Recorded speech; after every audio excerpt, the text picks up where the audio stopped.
12 साल से बीजेपी की सरकार है और हम देख रहे हैं कि पेपर पे पेपर लीक होते रहता है। अगर जुल्म करने वाले को जालिम कहना फिरका परस्ती है तो तुम तैयार हो जाओ, हम रुकने वाले नहीं हैं। हम जालिम को जालिम बोलेंगे इंशाअल्लाह ताला। इंशाअल्लाह ताला तुम्हारी शिकस्त यकीनी है। तुम आज एक जुल्म, एक जालिम के तौर पर सामने बढ़ रहे हो और करोड़ों अरबों रुपये की चोरी हो गई। कैसे हुआ बाबा? तो बाबा ने अब क्या किया? प्लान एम निकाला, प्लान मुस्लिम। बाबा जब ए नहीं चला तो एम कहां चलेगा? मगर बाबा अब चलेगा, MIM चलेगा उत्तर प्रदेश में इंशाअल्लाह ताला। लगता है साउंड कंपनी वाला समाजवादी का है, क्योंकि ये मेरी आवाज नहीं है, ये आपकी आवाज है,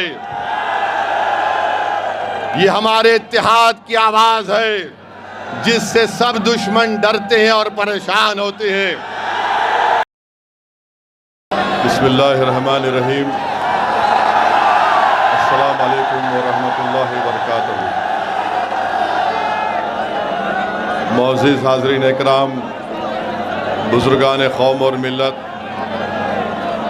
मेरी इज़्ज़तदार माँ और बहनों, गयूर नौजवान साथियों, मैं आप तमाम का दिल की गहराइयों से शुक्रिया अदा करता हूँ कि आपने अपना कीमती वक्त निकाल कर आज सहारनपुर की इस मुबारक सरज़मीन पर जो उलमा, मशाइखीन और मुहद्दिसीन की सरज़मीन है, यहाँ पर आपने आकर हज़ारों की तादाद में मजलिस इत्तेहादुल मुस्लिमीन के एक जलसे को आपकी मौजूदगी से, आपकी दुआओं से आपने ना सिर्फ इसको कामयाब कर दिया, बल्कि आपकी मौजूदगी पूरी मगरबी यूपी को और उत्तर प्रदेश की हुकूमत को एक पैगाम देते हैं कि अब की बार इंशाअल्लाह ताला हम दरी नहीं बिछाएंगे, अपने नेता को बनाएंगे इंशाअल्लाह ताला।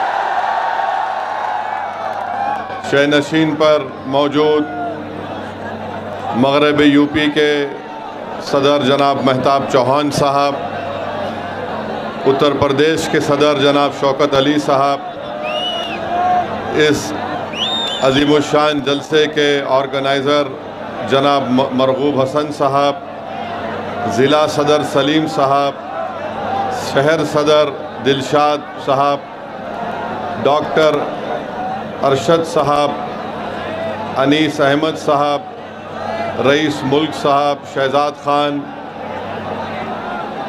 जनाब हरीश जाट, शोएब मंसूर साहब, साजिद हसन प्रधान साहब, मोहम्मद बिलाल साहब और मजलिस इत्तेहादुल मुस्लिमीन के तमाम ज़िम्मेदारान, मेरे अज़ीज़ दोस्तों और बुज़ुर्गों, आप जानते हैं कि मजलिस के जो मुखालिफीन हैं वो हमेशा एक झूठा इल्ज़ाम मजलिस इत्तेहादुल मुस्लिमीन पर लगाते हैं कि मजलिस इत्तेहादुल मुस्लिमीन एक फ़िरक़ा परस्त कम्युनल पार्टी है।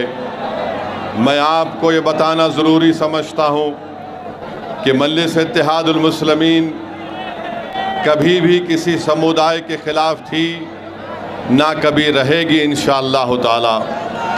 यकीनन जहाँ पर जुल्म होगा, जहाँ पर नाइंसाफ़ी होगी, जहाँ पर संविधान के मुताबिक हमको इज़्ज़त की निगाहों से नहीं देखा जाएगा, जहाँ पर हमारी इबादत गाहों को तोड़ने की कोशिशें की जाएंगी, जहाँ पर हमारी शरीयत में मदाखलत की बात होगी, तो यकीनन संविधान जिसको बाबा साहिब अम्बेडकर ने बनाया मुझे इस बात की इजाज़त देता है कि मैं अपने हक़ के लिए लड़ूं, मैं एहतजाज करूं और मैं अपनी बात को संविधान के दायरे में रहकर जनता के सामने रखूं।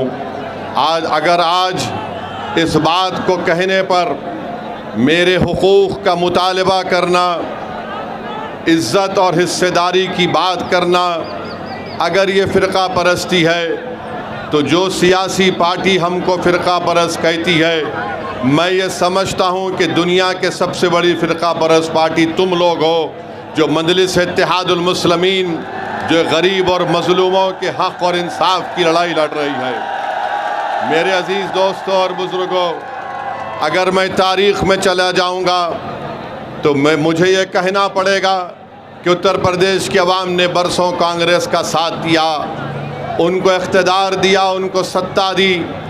आज बताओ, आज उत्तर प्रदेश में अगर मुस्लिम नौजवानों में सबसे ज़्यादा बेरोज़गारी है, अगर आज हम तालीम से दूर हैं, अगर आज हम जेलों में ज़्यादा हैं, तो इसका ज़िम्मेदार कौन है? इसका ज़िम्मेदार वो पार्टी है जिसको आपने वोट दिया था, हमारे बुज़ुर्गों ने ये वोट दिया था, ये समझ कर वोट दिया था कि नाइंसाफ़ी नहीं होगी।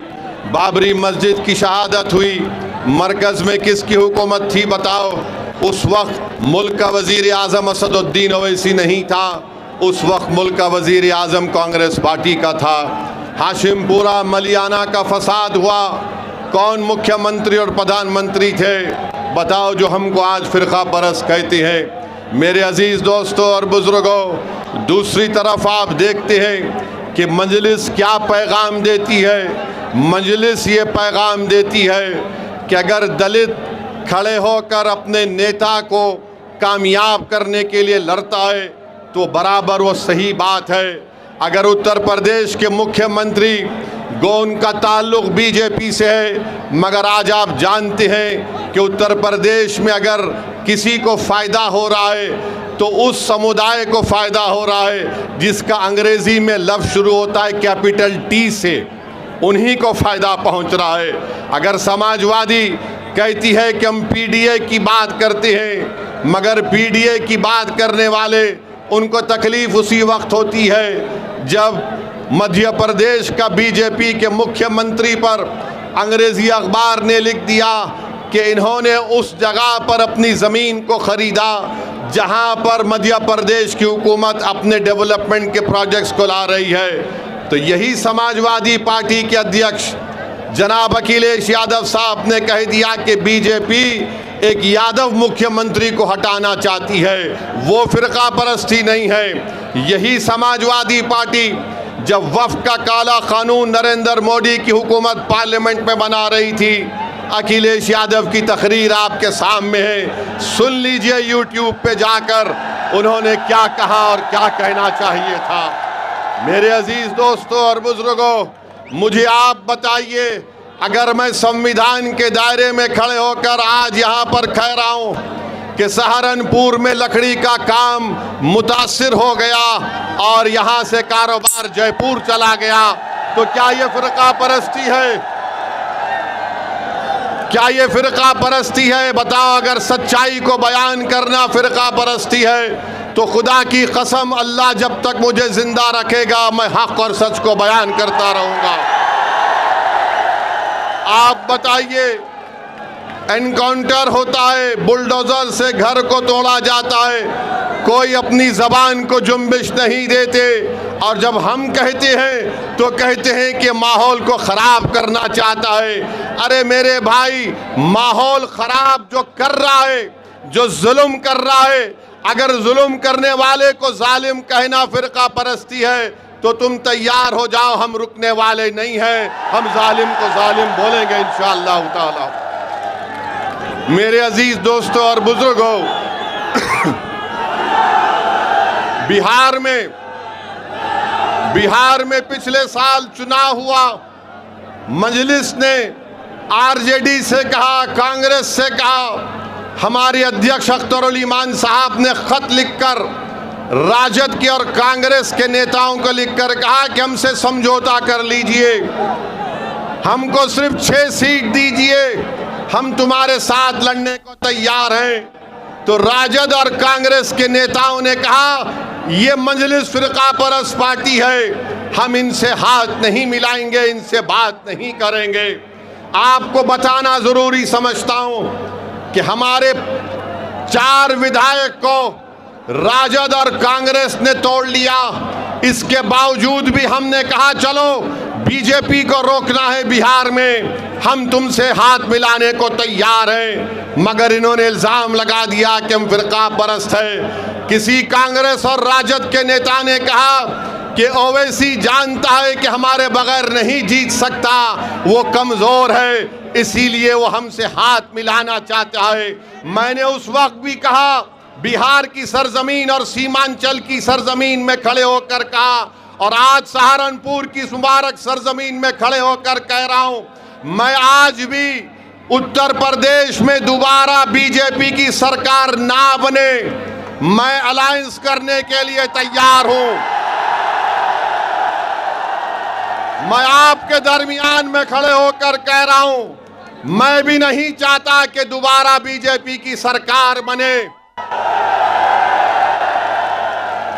मगर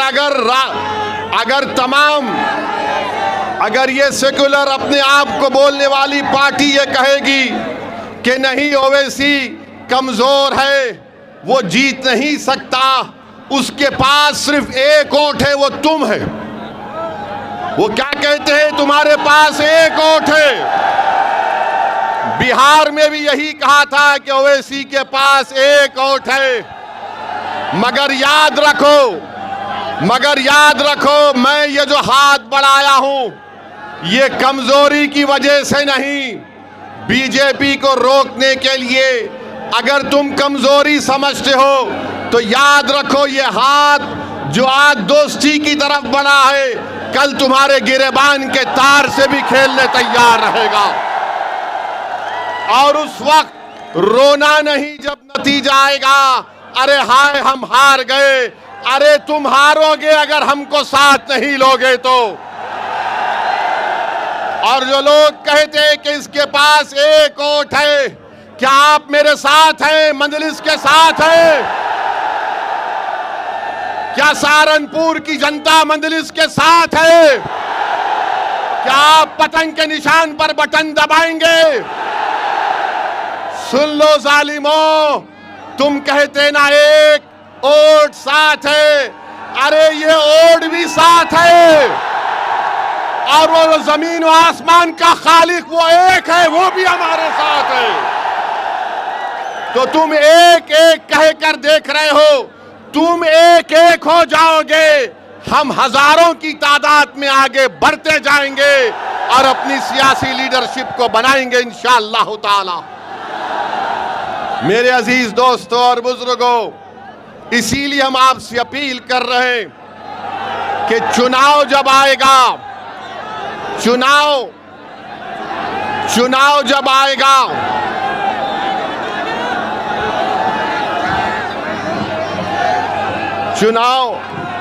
चुनाव जब आएगा, ये तमाम समाजवादी के लोग आपके पास आकर कहेंगे भैया को मुख्यमंत्री बनाना है, हम सत्ता में आ रहे हैं और हम सत्ता में आएंगे तो हम सब कुछ खत्म कर देंगे। मेरे भाई, 2014 में इलेक्शन हुआ, मोदी प्रधानमंत्री बन गए, भैया ने कुछ नहीं किया। 17 में विधानसभा का चुनाव हुआ, फिर आपसे कहा गया झूठ, सत्ता में आना है, फिर हार गए। फिर 19 में पार्लियामेंट का चुनाव हुआ, फिर कहा कि दिल्ली में सरकार बनाना है, फिर मोदी आ गए, आपको धोखा दे दिया गया। 22 में चुनाव आया तो बोले नहीं, अब हम सत्ता में कैसा भी आ गए हैं। फिर आपने वोट दिया और आपने देख लिया कि फिर आपके भरोसे को धोखा दिया। मैं आपसे एक अपील कर रहा हूं, यकीनन बीजेपी को हराना है इंशाअल्लाह ताला। मगर मेरे दोस्त, मेरे गयूर नौजवानों, मेरे बुजुर्गों, हमारे मौजूद उलमाए इकराम, मेरी आपसे एक दर्दमंदाना अपील है, हम कब तक अपने घर को अंधेरा करके अखियारों के घर में रोशनी लाएंगे?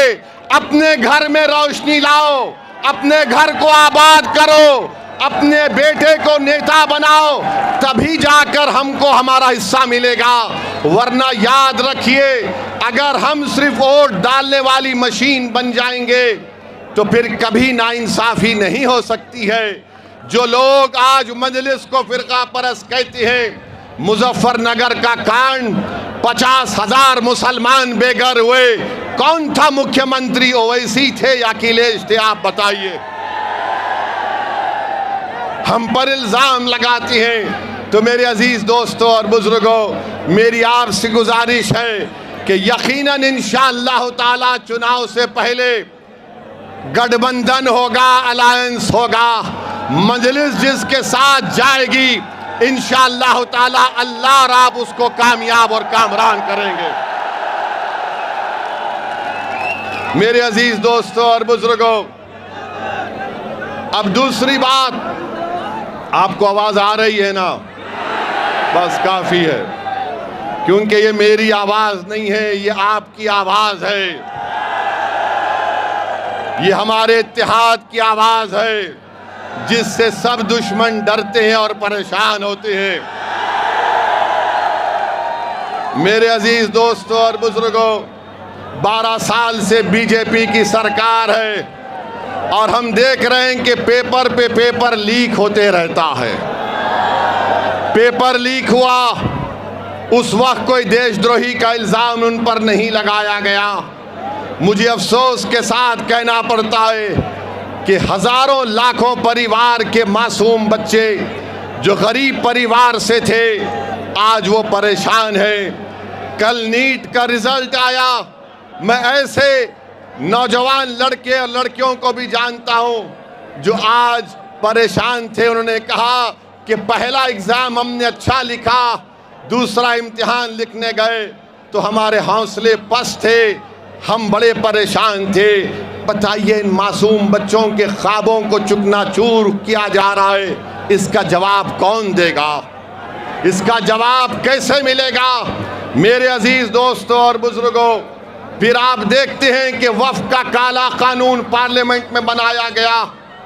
उस कानून को जब बनाया जा रहा था, मैंने पुकार कर कहा कि मोदी की सरकार ये कानून मस्जिदों को छीनने के लिए बना रही है, दरगाहों और खानखाहों को छीनने के लिए बना रही है। आज आप देखते हैं कि संभल में मस्जिद को शहीद कर दिया गया, संभल में मस्जिद को शहीद कर दिया गया।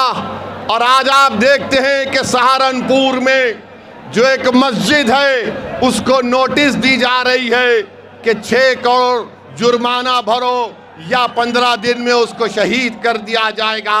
अरे ये मस्जिद सहारनपुर की 1955 में उत्तर प्रदेश के सुन्नी वक्फ में रजिस्टर है। बताओ आखिर ये किस बुनियाद पर उत्तर प्रदेश की बाबा की सरकार मस्जिद को तोड़ने की नोटिस देती है? क्या ये लोग नहीं जानते कि अगर कोई जगह 70 साल से उस जमीन पर हम हय्या अलस सलाह और हय्या अलल फलाह की सदाएं दे रहे हैं, अगर 70 साल से जिस जगह पर हम अपने सजदे अदा कर रहे हैं, तो सुप्रीम कोर्ट ने कहा वक्फ बाय यूजर, नया वक्फ बाय यूजर नहीं हो सकता, मगर पुराना वक्फ बाय यूजर बरकरार रहेगा। तो नोटिस दी जा रही है। अफसोस होता है कि इतना जुल्म क्यों किया जा रहा है।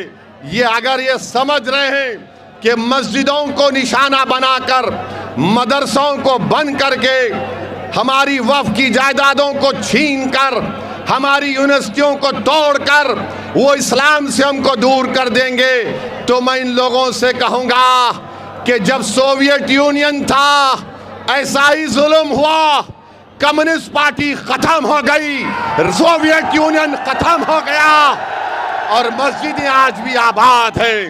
तो तुम जो आज जुल्म कर रहे हो, इंशाअल्लाह ताला तुम्हारी शिकस्त यकीनी है। तुम आज एक जुल्म, एक जालिम के तौर पर सामने बढ़ रहे हो। मेरे अजीज दोस्तों और बुजुर्गों, आज रामपुर में एक यूनिवर्सिटी को तोड़ने की नोटिस दे दी गई है। रामपुर में आप बताइए क्या ये नहीं जानते कि उत्तर प्रदेश में कितने मुसलमान बच्चे ग्रेजुएट होते हैं? 19-20% मुसलमानों की आबादी, सिर्फ 4% मुसलमान ग्रेजुएट होता है। और आज आप एक यूनिवर्सिटी को तोड़ना चाहते हैं। क्या ये नहीं जानते कि उत्तर प्रदेश में 15 साल के ऊपर लड़के, hello hello hello hello, Uttar Pradesh में 70% लड़के और लड़कियां 15 साल के ऊपर आज तालीम, प्राइमरी स्कूल की तालीम से महरूम हैं।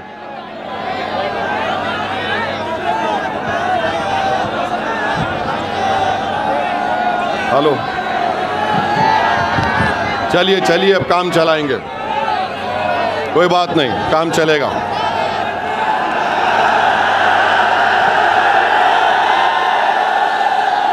मेरे भाई, मुझे माइक की और उसके साउंड सिस्टम की जरूरत नहीं है, मुझे अल्लाह और तुम्हारे साथ की जरूरत है। आप साथ दीजिए, हमको इसकी जरूरत नहीं है। आप मुकम्मल मुत्तहिद हो जाइए। आपका साथ आना पूरे भारत में एक जलजला बन जाएगा। तुम्हारा इत्तेहाद की आवाज पूरी दुनिया में सुनाई देगी इंशाअल्लाह ताला। तो मैं आपसे कह रहा था कि मरकजी हुकूमत का डेटा है, सिर्फ 4% उत्तर प्रदेश के मुसलमान ग्रेजुएट होते हैं। 1834 यूनिवर्सिटी के टीचर हैं उत्तर प्रदेश में। कितने मुसलमान हैं? 55 मुसलमान हैं खाली यूनिवर्सिटी के टीचर। बताओ, ये जुल्म नहीं तो क्या है कि आज उन 3000 बच्चे जो रामपुर की जौहर यूनिवर्सिटी में पढ़ रहे हैं, आप उसको तोड़ना चाहते हैं। ये बात लोगों के सामने आ गई कि मस्जिद को रोकना है जाने से, मदरसे में नहीं जाना इल्म हासिल करने के लिए, हिजाब नहीं पहनना, सर पे टोपी दाढ़ी नहीं रहना, कॉलेज जाकर तालीम हासिल नहीं करना। ये हुकूमत बीजेपी आरएसएस का एजेंडा ये है कि हमको हर दरवाजा हमारा बंद कर दिया जाए। याद रखो, तुम्हारा जुल्म है, वो इंशाअल्लाह ताला खत्म होकर रहेगा और अल्लाह इंशाअल्लाह उसको खत्म करेगा। मेरे अजीज दोस्तों और बुजुर्गों, अब आप बताइए कि किसी शायर ने अच्छा कहा, जुल्म फिर जुल्म है, बढ़ता है तो मिट जाता है, खून फिर खून है तो टपकेगा तो जम जाएगा बाबा, टपकेगा तो जम जाएगा। मेरे अजीज दोस्तों और बुजुर्गों, हर एतबार से हमको निशाना बनाने की कोशिशें की जा रही हैं। मैं आपको बता रहा हूं, अभी हम यहां पर आ रहे थे तो किसी एक मीडिया के जिम्मेदार ने हमसे पूछा कि इतने मुसलमान विधायक हैं, इतने मुसलमान सांसद हैं उत्तर प्रदेश में, क्या उनको अब खुलकर नहीं बोलना चाहिए? मैंने उनसे कहा, मुझे उनसे उम्मीद नहीं है। मैं यहाँ पर सहारनपुर और उत्तर प्रदेश और पूरे भारत में इसलिए जा रहा हूँ एक दीवाने की तरह कि मैं अपनी मौत से पहले इंशाअल्लाह ताला आपको नेता बनाऊंगा, अल्लाह आपको कायद बनाएगा। मेरा मकसद यहाँ पर अपने लिए नहीं आया हूँ। तुम बैठकर इस कलम से अपने मुकद्दर के फैसले करोगे इंशाअल्लाह ताला। अल्लाह तुमको इतनी ताकत देगा कि तुम उस इत्तेहाद और सियासी क़ियादत के बलबूते पर इस कलम से तुम अपनी औलाद, अपनी नस्लों की हिफाजत करोगे। ये मजलिस इत्तेहादुल मुस्लिमीन का मकसद है। और कल मालूम हुआ कि आज संभल में उत्तर प्रदेश के मुख्यमंत्री अपने भाषण में ये कह दिए कि संभल के तुर्कों के बारे में उन्होंने बड़े ही गलत जुमले इस्तेमाल किए। मैं उत्तर प्रदेश के मुख्यमंत्री से कहना चाहूँगा कि बाबा, मुझे बहुत बुरी आदत है, मुझे बहुत बुरी आदत है और शायद जब तक जिंदा रहूंगा इंशाअल्लाह ये आदत बरकरार रहेगी। तो बाबा आपने तुर्कों के बारे में कहा था, तो तुर्क का लफ्ज भी अंग्रेजी में आता है टी से। तो बाबा आपके राज में तो खाली टी का राज है, बाकी सब तो कोई पूछने वाला ही नहीं है। और फिर ये कह देना कि नहीं नहीं अब ऐसा नहीं वैसे होगा। हम बाबा से पूछना चाहते हैं, आपके नाक के नीचे आपका डीएम, आपका प्रिंसिपल सेक्रेटरी होम उस ट्रस्ट में था और करोड़ों अरबों रुपए की चोरी हो गई। कैसे हुआ बाबा, कैसे हुआ बताओ, आप बताओ कैसे हुआ।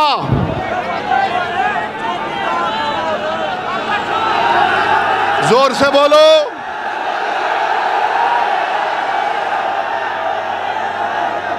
आप बताइए, 8 लोगों को मुजरिम बना दिया, 8 लोगों को मुजरिम बना दिया और चंपक को छोड़ दिया। 60 करोड़ का स्कैनर लगाना था, वो 60 करोड़ का स्कैनर नहीं लगाए। क्यों नहीं लगाए? लूटना था, लूटना था, लूटना था। तो मालूम हुआ वो पूरा काम आस्था के लिए नहीं था, वो काम लूटने के लिए था, लूटने के लिए था, लूटने के लिए था। अब हम हमारे हिंदू भाई बहनों से अपील कर रहे हैं, देख लो आप अब क्या हुआ, अब क्या हुआ। बाबा ने समझा कि प्लान ए चलेगा। प्लान ए से मतलब क्या? अयोध्या चलेगा। मगर वो चोरी और लूट पर फेल हो गया। तो बाबा ने अब क्या किया? प्लान एम निकाला, प्लान मुस्लिम। बाबा जब ए नहीं चला तो एम कहां चलेगा? मगर बाबा अब चलेगा MIM चलेगा उत्तर प्रदेश में इंशाअल्लाह ताला। इसीलिए करोड़ों रुपए की चोरी से नजर हटाने के लिए यूनिवर्सिटी तोड़ देंगे, सहारनपुर की मस्जिद को तोड़ देंगे, संभल के कब्रिस्तान को तोड़ देंगे, उसको गोली मार देंगे। अरे जालिमों, जरा गिरेबान में झांक कर तो देखो कि तुम क्या कर रहे हो, क्या कर रहे हो तुम, कौन सा इंसाफ तुम कर रहे हो। मेरे अजीज दोस्तों और बुजुर्गों, हमको और आपको डरने और घबराने की जरूरत नहीं है। इंशाअल्लाह ताला हमारे बुजुर्गों ने चंगेज खान और मंगोलों और तातारियों के जुल्म को देखा, मगर अल्लाह ने हमको जिंदा रखा। इंशाअल्लाह ताला ये भी काले दिन छटेंगे, ये भी जुल्म खत्म होगा और हम इन जुल्म के बादलों को अपने इत्तेहाद की ताकत से हटाएंगे इंशाअल्लाह ताला। आप साथ देंगे ना मंजलिस का? मेरे अजीज दोस्तों और बुजुर्गों, मुझे बहुत कुछ कहना था, मगर क्योंकि ये साउंड सिस्टम लगता है बाबा की बी टीम बन चुका है, लगता है साउंड कंपनी वाला समाजवादी का है। मगर कोई बात नहीं, मैं फिर आऊंगा सहारनपुर को। और अब साउंड सिस्टम की जरूरत नहीं रही, क्योंकि हर दिल में अल्लाह ने एक साउंड को पहुंचा दिया, आवाज को। और वो आवाज क्या है? इत्तेहाद, इत्तेहाद, इत्तेहाद, इत्तेहाद। मेरे अजीज दोस्तों और बुजुर्गों, आप तमाम का बेहद शुक्रिया कि आप इतनी तकलीफ उठाकर यहां पर आए। अच्छा, अपना सेल फोन का लाइट खोलिए, सेल फोन का लाइट खोलिए, ताकि बाबा को, कांग्रेस को, समाजवादी को ये मालूम हो जाए कि हम फिरका परस्त नहीं, हम इंसान परस्त हैं, हम हक परस्त हैं, हम इंसाफ परस्त हैं। लगाओ मेरे साथ नारा, नारे तकबीर, नारे तकबीर, नारे तकबीर। भारत जिंदाबाद, भारत जिंदाबाद, हमारा इत्तेहाद जिंदाबाद, हमारा इत्तेहाद जिंदाबाद। आप तमाम से गुजारिश है कि पुरअमन तरीके से अपने घर को रवाना होइए और दुआ करते रहिए अल्लाह से कि अल्लाह हमको गालिब करे और कामयाब करे। अस्सलाम वालेकुम व रहमतुल्लाहि व बरकातहू।